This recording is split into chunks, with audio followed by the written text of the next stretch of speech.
Antihero explained, literary terms and devices. Hello and welcome to the Discourse.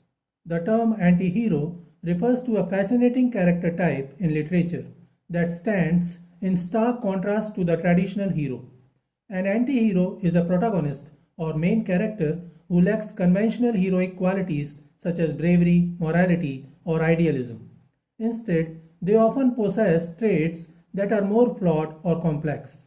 They may exhibit moral ambiguity, making decisions that are questionable or unethical. Their imperfections can make them more relatable to readers, as they reflect real human struggles and conflicts. Antiheroes usually exhibit significant personal issues or dark traits that contribute to their complex nature. Purpose of antihero in literature. The antihero's complexity often leads to rich storytelling, as their journeys can be both compelling and thought-provoking. Antiheroes provide a unique lens through which to explore complex moral and ethical dilemmas.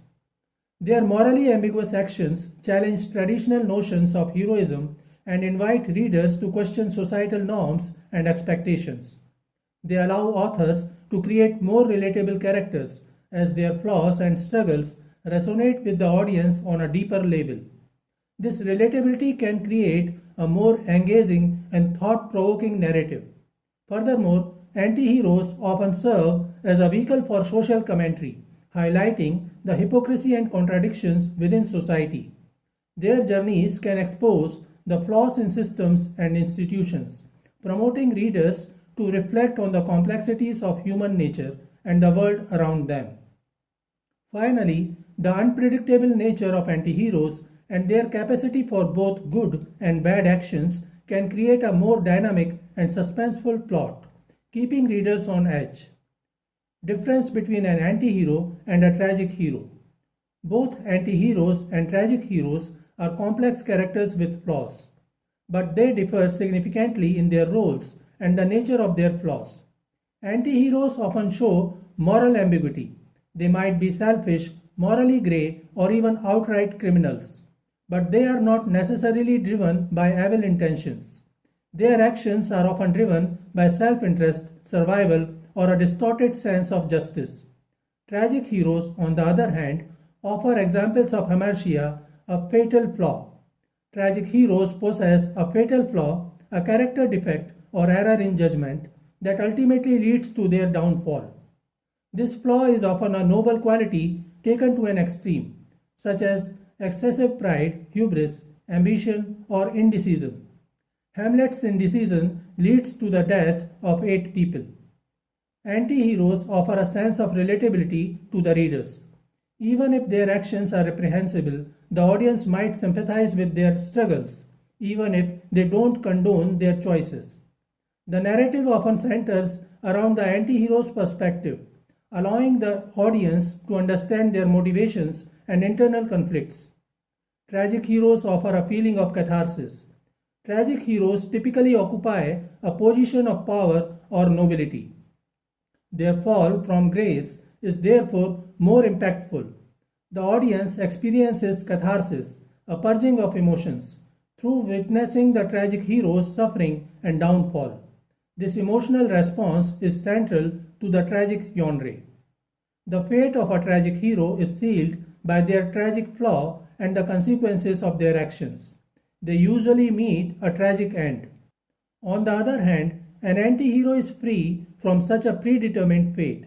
An anti-hero often shows redeeming qualities and is offered an arc or possibility of improvement within the narrative. An anti-hero may or may not have a happy ending depending on the narrative. Anti-hero and the villain. Unlike an anti-hero, a villain is a clear antagonist whose actions are malicious and who serves primarily to create conflict for the hero. While both anti-heroes and villains are complex characters, they differ significantly in their roles and relationship with the narrative. The story is often told from the anti-hero's perspective, allowing the audience to understand their motivations and struggles. In case of a villain, the story is usually told from the perspective of the hero or other characters who oppose the villain. The villain's motivations are often presented as purely selfish, evil, or malicious.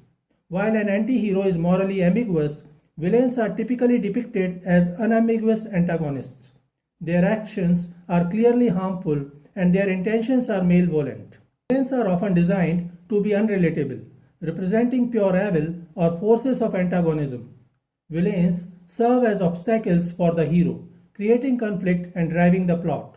They are not the focus of the narrative in the same way as an anti-hero. Examples of anti-heroes. Let us first remember Prem Chopra, who played the anti-hero role in the 1967 Hindi film Upkar. He played a similar role of anti-hero in the 1969 Hindi film Do Raste. Currently, Walter White from Breaking Bad has become an iconic example of anti-hero in modern storytelling. He is a high school chemistry teacher turned drug manufacturer whose transformation raises questions about morality and choice. Some important examples of anti-heroes from English literature are: first, in The Catcher in the Rye by J.D. Salinger, Holden Caulfield is a disenchanted teenager who struggles with the complexities of adulthood and societal expectations. In Lolita by Vladimir Nabokov, Humbert is a deeply flawed narrator whose obsession leads to morally reprehensible actions, challenging readers' perceptions of love and morality. In Wuthering Heights by Emily Bront, Heathcliff is a brooding and vengeful character whose tumultuous love for Catherine Earnshaw drives much of the novel's conflict. Patrick Bateman from American Psycho by Bret Easton Ellis is a wealthy investment banker with a dark, violent side, representing the excess and moral vacuity of the 1980s. In The Great Gatsby by F. Scott Fitzgerald, J. Gatsby is an anti-hero, a self-made millionaire whose pursuit of love and the American dream leads to tragic consequences. Scarlett O'Hara in Gone with the Wind by Margaret Mitchell is an anti-hero. She is a strong-willed woman who uses her charm and cunning to survive the Civil War, often at the expense of others. Shakespeare's Hamlet and Macbeth are clear and famous examples of anti-heroes. One may consider Brutus from Shakespeare's Julius Caesar a fine example of anti-hero too. Christopher Marlowe's Dr. Faustus is a character who straddles the line between anti-hero and tragic hero. Is he a tragic hero or an anti-hero? It is a debate that has fascinated literary scholars for centuries. So this is it for today. We will continue to discuss various literary terms and literary devices used in English literature. Please stay connected with the discourse. Thanks and regards.